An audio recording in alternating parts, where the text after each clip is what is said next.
NCB ಅರ್ಥಾತ್ ಮಾದಕ ದ್ರವ್ಯ ನಿಯಂತ್ರಣ ಬ್ಯೂರೋದ ಅಧಿಕಾರಿಗಳು ದೇಶದಲ್ಲೇ ಅತಿದೊಡ್ಡ ಭೇಟಿಯಾಡಿದ್ದಾರೆ.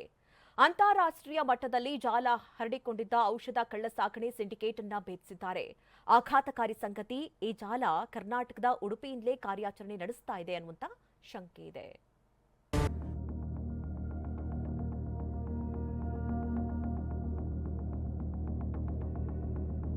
ನಾಲ್ಕು ಖಂಡ 10ಕ್ಕೂ ಹೆಚ್ಚು ದೇಶ ಔಷಧ ಕಳ್ಳ ಸಾಗಾಣೆ ಜಾಲದ ಭೇಟಿ.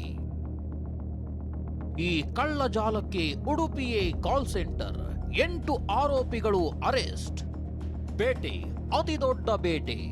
ಎನ್ಸಿಬಿ ಅಧಿಕಾರಿಗಳು ಅಂತಾರಾಷ್ಟ್ರೀಯ ಮಟ್ಟದಲ್ಲಿ ನಿರ್ವಹಿಸ್ತಾ ಇದ್ದ ಔಷಧ ಕಳ್ಳ ಸಾಗಾಣೆ ದೊಡ್ಡ ಜಾಲವನ್ನೇ ಆಪರೇಷನ್ ಮೇಡ್ಮ್ಯಾಕ್ಸ್ ಹೆಸರಿನಲ್ಲಿ 10ಕ್ಕೂ ಹೆಚ್ಚು ದೇಶಗಳು ಮತ್ತು ಬರೋಬ್ಬರಿ 4 ಖಂಡಗಳಲ್ಲಿ ಕಾರ್ಯನಿರ್ವಹಿಸುತ್ತಿದ್ದ ಸಿಂಡಿಕೇಟ್ ಅನ್ನ ಭೇದಿಸಿದ್ದಾರೆ.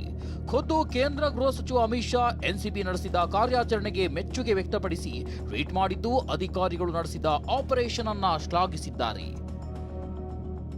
ಜಾಗತಿಕ ಮಾದಕ ದ್ರವ್ಯ ಕಳ್ಳ ಸಾಗಾಣೆ ಜಾಲವನ್ನ ಭೇದಿಸಿದ್ದಕ್ಕಾಗಿ ಎನ್ಸಿಬಿ ಮತ್ತು ಎಲ್ಲಾ ಸಂಸ್ಥೆಗಳಿಗೆ ಅಭಿನಂದನೆಗಳು. ಈ ತನಿಖೆ ಬಹು ಸಂಸ್ಥೆಗಳ ಸಮನ್ವಯಕ್ಕೆ ಒಂದು ಅದ್ಭುತ ಉದಾಹರಣೆ. ಈ ಕಾರ್ಯಾಚರಣೆಯಲ್ಲಿ 8 ಆರೋಪಿಗಳನ್ನ ಬಂಧಿಸಲಾಗಿದೆ, 5 ಡ್ರಗ್ ಸರಕುಗಳನ್ನು ವಶಪಡಿಸಿಕೊಳ್ಳಲಾಗಿದೆ.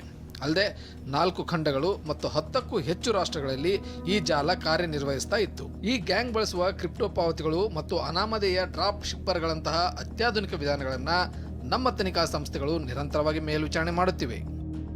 ಹೀಗೆ ಖುದ್ದು ಅಮಿತ್ ಶಾ ಎನ್ಸಿಬಿ ಅಧಿಕಾರಿಗಳ ಈ ಬೃಹತ್ ಕಾರ್ಯಾಚರಣೆಯನ್ನ ಅಭಿನಂದಿಸಿದ್ದಾರೆ.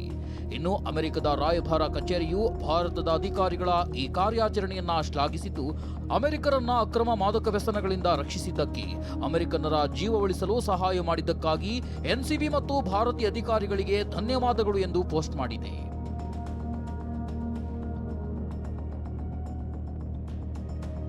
ಹಾಗಿದ್ರೆ ಎನ್ಸಿಬಿ ಅಧಿಕಾರಿಗಳ ಕಾರ್ಯಾಚರಣೆ ಹೇಗಿತ್ತು? ಅರೆಸ್ಟ್ ಮಾಡಿದ್ದು ಯಾರನ್ನ? ಈ ಖತರ್ನಾಕ್ ಜಾಲ ಯಾವ ರಾಷ್ಟ್ರಗಳಲ್ಲಿ ಜಾಲವನ್ನ ವಿಸ್ತರಿಸಿತ್ತು? ಉಡುಪಿಯಿಂದ ಅರೆಸ್ಟ್ ಆಗಿರುವ ವ್ಯಕ್ತಿ ಯಾರು? ಉಡುಪಿ ಈ ಅಂತಾರಾಷ್ಟ್ರೀಯ ಔಷಧ ಕಳ್ಳ ಸಾಗಾಣೆ ಕಾಲ್ ಸೆಂಟರ್ ಆಗಿದ್ದು ಹೇಗೆ? ತೋರಿಸ್ತೀವಿ ನೋಡಿ. ಆಪರೇಷನ್ ಮೇಡ್ಮ್ಯಾಕ್ಸ್ ಹೆಸರಿನಲ್ಲಿ ಎನ್ಸಿಬಿ ಅತಿದೊಡ್ಡ ಕಾರ್ಯಾಚರಣೆ. ಎನ್ಸಿಬಿ ಅಧಿಕಾರಿಗಳು ಮೇ 25ರಿಂದಲೇ ಈ ಸಣ್ಣ ಕಾರ್ಯಾಚರಣೆ ಆರಂಭಿಸಿದ್ರು. ಅಲ್ಲಿಂದಲೇ ಈ ಮಹಾಬೇಟೆಯ ಪ್ರಾರಂಭವಾಗಿತ್ತು. ಆಗಲೇ ಹೇಳಿದಂತೆ ಮೇ 25, 2025ರಲ್ಲಿ ದೆಹಲಿಯ ಮಂಡಿ ಹೌಸ್ ಬಳಿ ಎನ್ಸಿಬಿ ರೇಡ್ ನಡೆಸಿತ್ತು. ಈ ವೇಳೆ ವಾಹನವೊಂದನ್ನ ಜಪ್ತಿ ಮಾಡಿದ್ದ ಎನ್ಸಿಬಿ ಅಧಿಕಾರಿಗಳು ಬಿ ಫಾರ್ಮಾ ಪದವೀಧರರಾದ 2 ಆರೋಪಿಗಳನ್ನ ಬಂಧಿಸಿದ್ರು. ಬಂಧಿತರಿಂದ 3.7 ಕೆಜಿ ಟ್ರಾಮಾಡಾಲ್ ಮಾತ್ರೆ ವಶಪಡಿಸಿಕೊಂಡಿದ್ರು. ಇಡೀ ಸಣ್ಣ ಕಾರ್ಯಾಚರಣೆಯಿಂದ ಎನ್ಸಿಬಿ ಅಧಿಕಾರಿಗಳಿಗೆ ದೊಡ್ಡ ಸುಳಿವು ಸಿಕ್ಕಿತ್ತು. ಅದೇನೆಂದ್ರೆ, ಅಕ್ರಮವಾಗಿ ಔಷಧ ಸಾಗಿಸುತ್ತಿದ್ದ ದೊಡ್ಡ ಜಾಲದ ಬಗ್ಗೆ ಹಿಂಟ್ ಸಿಕ್ಕಿತ್ತು. ಬಳಿಕ ಅಧಿಕಾರಿಗಳು ಈ 2 ಆರೋಪಿಗಳಿಂದ ಪಡೆದ ಮಾಹಿತಿ ಆಧರಿಸಿ ದೆಹಲಿಯ ರೂರ್ಕಿ, ಮಯೂರ್ ವಿಹಾರ್ ಮತ್ತು ಉಡುಪಿಯಲ್ಲಿ ಕಾರ್ಯಾಚರಣೆ ನಡೆಸಿದ್ರು.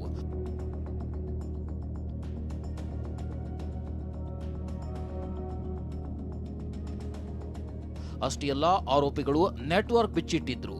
ಅಂದ್ರೆ ಈ ಕಾರ್ಯಾಚರಣೆಯಲ್ಲಿ ಒಟ್ಟು 50 ಅಂತಾರಾಷ್ಟ್ರೀಯ ಸರಕುಗಳ ಡಿಜಿಟಲ್ ಡೇಟಾ ಬಹಿರಂಗವಾಗಿತ್ತು.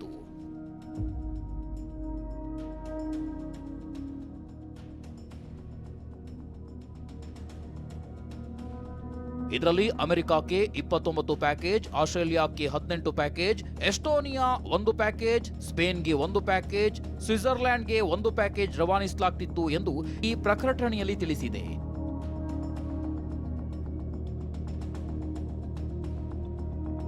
ಎನ್ಸಿಬಿ ನೀಡಿದ ಮಾಹಿತಿ ಮೇರೆಗೆ ಅಮೆರಿಕಾದಲ್ಲೂ ಅಲ್ಲಿನ ಮಾದಕ ದ್ರವ್ಯ ನಿಗ್ರಹ ಪಡೆ ಕಾರ್ಯಾಚರಣೆ ನಡೆಸಿದ್ದು, ಅಲ್ಲೂ ಕೂಡ ಕಳ್ಳ ಸಾಗಾಣೆ ಜಾಲ ಪತ್ತೆ ಹಚ್ಚಿದೆ.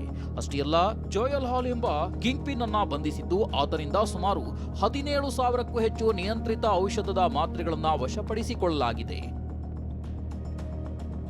ವಿಷಯ ಅಂದ್ರೆ, ವಿದೇಶಗಳಲ್ಲಿ ನಿಷೇಧಿತ ಔಷಧಿಗಳನ್ನು ಪೂರೈಸುವ ಜಾಲ ಇದ್ದು, ಈ ಜಾಲ ಆನ್ಲೈನ್ ಮೂಲಕ ಜಾಹೀರಾತು ನೀಡಿ ಆನ್ಲೈನ್ನಲ್ಲೇ ಫೋನ್ ನಂಬರ್ ನೀಡಿ ಡ್ರಗ್ಸ್ ವಿತರಣೆ ಮಾಡ್ತಿದ್ರು. ಗ್ರಾಹಕರ ಕರೆ ಸ್ವೀಕರಿಸಲು ಉಡುಪಿಯಲ್ಲಿ ಕಾಲ್ ಸೆಂಟರ್ ತೆರೆದಿದ್ದ ಶಂಕೆ ಇದೆ. ಅಷ್ಟೇ ಅಲ್ಲ, ಉಡುಪಿಯಲ್ಲಿ ತಮಿಳುನಾಡು ಮೂಲದ ವ್ಯಕ್ತಿ ಅರೆಸ್ಟ್ ಆಗಿದ್ದಾನೆ.